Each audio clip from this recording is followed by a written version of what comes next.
Many of you really like it when I post my Fox News channel appearances.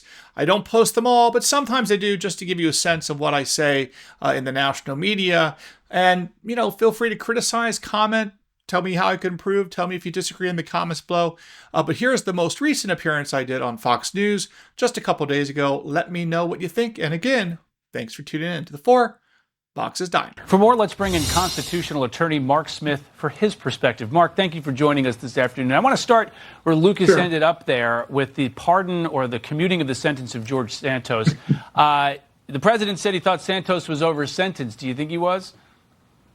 Yeah, I think there's a pretty strong argument for that. Keep in mind that whenever you're a high-profile individual, and certainly being a member of Congress is a high-profile position, if you have a fall for grace that's really super embarrassing, that is usually considered as part of the sentence, meaning like he's already paid a pretty high price. Here you had a guy, a first-time offender, a nonviolent offender, being sentenced to prison in the federal system for 7 years. You certainly could make the case that he was really paying a price in part, Rich, because he's a Republican congressman in the state of New York. And, President Trump has this legal authority to commute the sentence. And again, it's not a pardon, it's a commutation here. So George Santos remains a felon with all that goes along with it, but he doesn't have to go to prison for 7 years. And, it's a question of proportionality, and the president has that decision-making authority to make those line calls. Someone on the other side of this, John Bolton. He's pled not guilty to the charges of classified information or holding classified information. How much trouble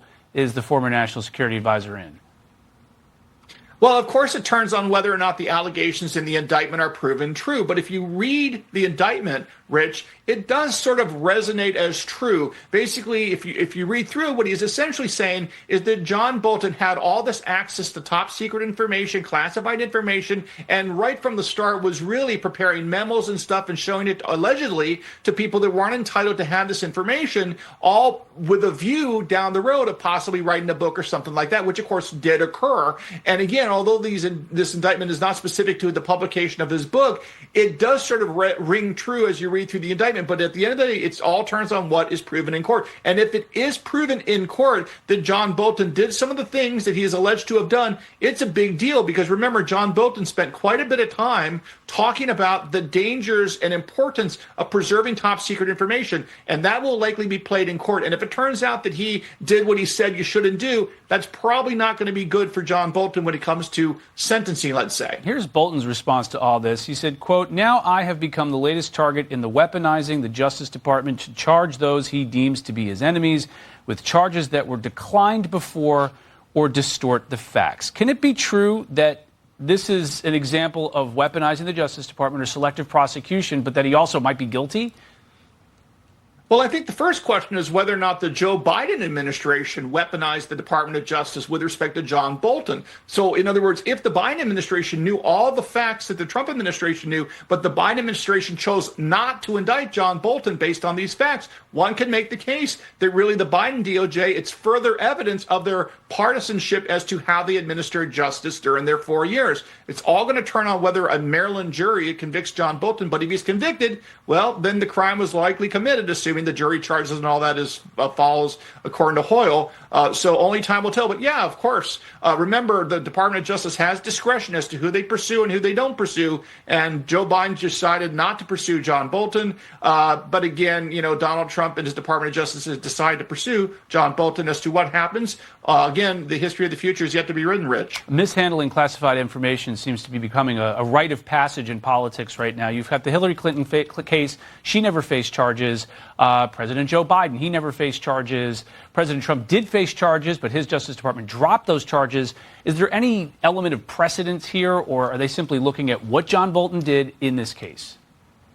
Well, I think this is a good trend, Rich. If you think about it, there's really been two tiers of justice. There's been the deep state political figures of Washington, D.C. that could run amok and do things that you and I would go to prison for. And it seems to me maybe what's going on here, Rich, is there's sort of the righting of the ship, that there's no longer going to be two tiers of justice, that if you work for the government, if you violate the law, you're going to go to prison no different than if you don't work for the government. and violate the law. So maybe what we're having is a right into the ship when it comes to the application of federal law, so that if you work in Washington, you're part of the deep state, you're a government official, that is not a get out of jail free card anymore. And I think that may be the trend that's being set by the Trump administration. And frankly, we Americans should applaud that trend. We should not have two tiers of justice. It should be one justice system for all Americans, whether you're in government or not.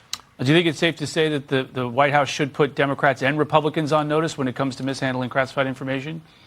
Absolutely. Classified information is about protecting the United States of America in all respects. And whether you're a Republican or a Democrat or a Libertarian Party member, it doesn't matter. The law applies to you, and you should follow it. And if you don't follow it, there should be ramifications, regardless of political affiliation. And I think the Trump administration is trying to line this up the correct way and bring us back to a world in which we never should have left, which is an equal application of justice and the law. All right, Mark Smith, thanks so much for joining us.